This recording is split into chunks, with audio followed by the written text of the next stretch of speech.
ዊልፍሬድ ዛሃ፣ ኤደን ሃዛርድ፣ ፍሬድ፣ ሰርጂዮ ራሞስ። ሰላም ውድ የሳቅ ስፖርት ተመልካቾች፣ ሳቅ ስፖርት ዛሬ በሌላ ስራ ተመልሷል። መልካም ቆይታ።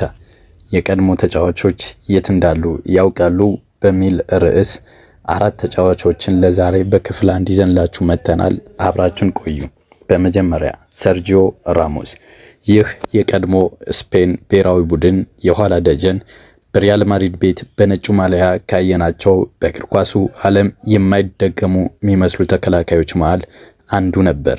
አሁን ላይ ከሜክሲኮ ሞንተሬ ክለብ ኮንትራቱን ጨርሶ ለብቻው ልምምድ በማድረግ ላይ ይገኛል። የሲቪያም በእግር ኳስ ክለብ ድርሻ ለመግዛትም እየተነጋገረ ይገኛል። ሁለተኛ ኤደን ሃዛርድ።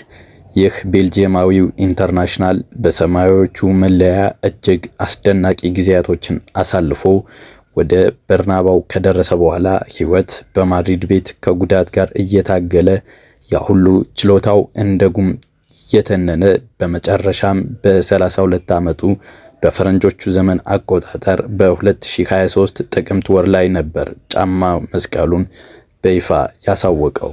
ኑሮውንም እዛው ማድሪድ ላይ ከትሞ ይገኛል። ሶስተኛ ፍሬድ። ሙሉ ስሙ ፍሬድሪኮ ሮድሪጌዝ ዴ ፓውላ ሳንቶስ በመባል የሚታወቀው ይህ ብራዚላዊው የቀድሞ የቀያዮቹ ሰይጣኖች መሃል ሜዳ አክተር ማንቸስተር ዩናይትድን ለቆ ወደ ቱርኩ ፌነርባቼ እግር ኳስ ክለብ አቅንቶ እየተጫወተ ይገኛል። አራተኛ ዊልፍሬድ ዛሃ። ይህ አይቮሪ ኮስታዊ ኮከብ በክሪስታል ፓላስ እግር ኳስ ክለብ ፕሪሚየር ሊግ ላይ ሲጫወት የምናውቀው ሲሆን ምንም እንኳን እንደተጠበቀው ገኖ ባይወጣም በወቅቱ እጅግ ድንቅ አቋም ከነበራቸው ተጫዋቾች መካከል አንዱ ነበር። ተጫዋቾችን አታሎ ሲያልፍም እጅግ ያስደምመን ነበር።